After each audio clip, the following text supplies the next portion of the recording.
So in the movie, it's a very physical performance. It's driven entirely by how you're moving, how you're inhabiting the frame, as opposed to it's all about dialogue. So how do you prepare for a role where you know you're not going to be saying much and you have to sell your character physically like that?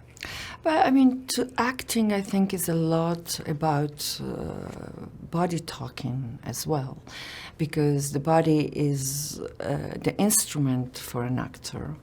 And in this case, yeah, the film is very much about body language, and I felt a bit like a mime. I tried to act like a broken doll, and it was so interesting because it was another way to exist in the film. And I was very helped because I had 3 hours of makeup every day and to get into these amazing sets and to wear those beautiful costumes of Colleen Atwood. And also Tim loves to draw, so there are always drawings of characters and situations, and he likes practical effects instead of CGI. So for us, for actors, it's easier because you have real monsters to react to instead of a green screen, so you can go farther with your fantasy, your imagination. There's definitely some clear, universal monster influence in there, at least to my eye. Was there ever like a specific monster or creature where either you or Tim Burton was like, this is something we should be trying to capture? Was there like an influence like that? But I mean, I think that in his drawings, there are so many characters. They have this kind of physicality than Dolores has. And also if we think about Corpse Bride, there is this kind of fantasy world.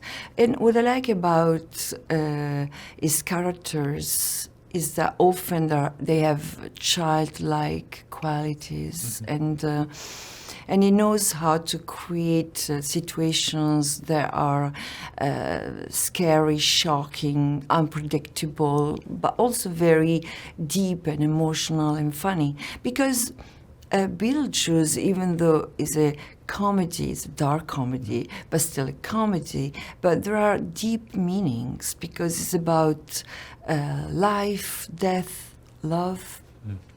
What was the set like when you're filming the flashback sequence with you and Beetlejuice, the black and white one, because it has a very distinct vibe? Oh, this was incredible because it was so funny. And also I had this intimate scene with Michael, and we didn't know each other. Of course, I knew the amazing actor, but he was so kind and so generous, and also was so interesting for me and beautiful to see the creative synergy between Tim and Michael through the years. And I have to say that when I saw the movie, even though I knew everything, but I was really impressed because it's incredible. I mean, when the visuals are unbelievable, and I have to say that maybe it's a bit more scary than the first Beetlejuice.